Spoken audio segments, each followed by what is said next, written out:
Hai, Assalamualaikum kepada semua official host baru.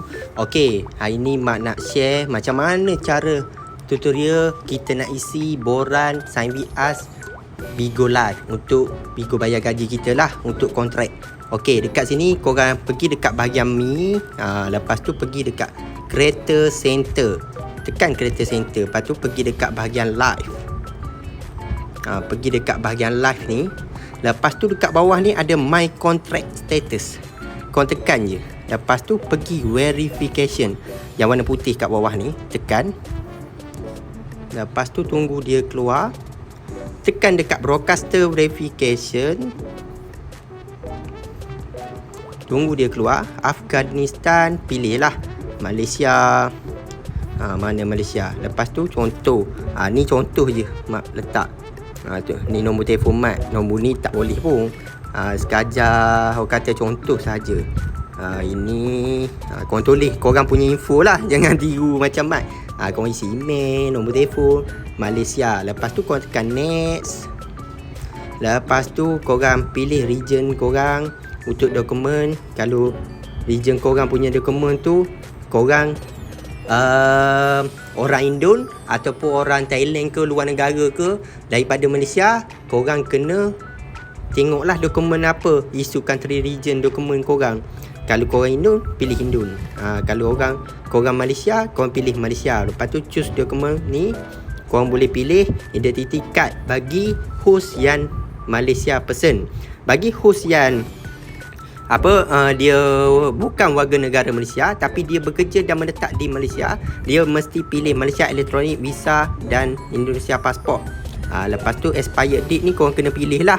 Bagi yang host bukan warga negara Malaysia, yang bagi warga negara Malaysia, dia just pilih identity card, date expire apa semua tak payah pun, just next je lah. Lepas tu kod, korang isilah kod yang dihantar dekat nombor korang, TAC kod. Lepas tu nama korang, nama betul mengikut IC. Contoh Muhammad Ali bin Mahmud, contoh. Lepas tu nombor IC korang 00 30 10 03 55 401, contoh. Lepas tu alamat korang ni korang tak payah tulis full pun. Korang duduk dekat mana, lorong berapa, tak payah. Korang tulis je, contoh Kampung Kota. Dah Kampung Kota, Kota Baru, contoh. Lepas tu jantina, lelaki, perempuan, birthday korang pilih lah. Contoh Mak lahir 5 bulan 4 88, contoh. Ini contoh je, Mak bukan isi maklumat betul pun. Ini sekadar contoh. Lepas tu bank, account, region. Kalau Malaysia, pilih Malaysia. Lepas tu bank apa kat sini. Contoh pakai Maybank. Okey, Maybank Berhad. Tapi kalau Maybank korang jangan tertukar tau. Maybank biasa adalah Malaya Bank Berhad, bukan Maybank Berhad tadi. Lepas tu enter your bank card number.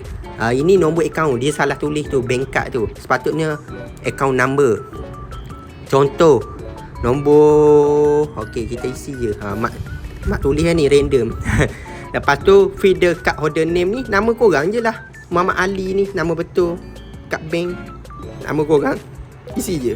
Copy paste je lah kalau nak senang. Macam tu. Lepas tu kat sini korang ambil gambar IC depan, letak depan ni. Kalau pasport, gambar depan pasport. Yang ni gambar belakang IC ataupun gambar belakang pasport, dengan visa lah. Lepas tu yang ni selfie korang pegang. Lepas tu korang next je. Tick kat bawah ni bagi hijau. Lepas tu next. Lepas tu apabila korang dah next, Mak bagi contoh je lah. Okey, kita ambil gambar. Mak bagi contoh. Mak ambil je lah gambar ni. Contoh ni gambar depan IC Mak lah contoh. Lepas tu tapi kalau boleh korang jangan ambil gambar macam ni. Korang sediakan siap-siap ambil melalui album, supaya dia tak jadi problem. Ini contoh je. Lepas tu next. Kod tadi dia ada hantar kat Mat. Okey, Bigo 3312. Okey, masuk kat sini 3312. Okey, lepas tu next. Yang ni selalunya ramai problem dekat bahagian putih ni. Korang scroll naik macam ni. Naik je. Lepas tu korang scroll supaya dekat sini jadi hijau. Lepas tu korang tekan je I agree.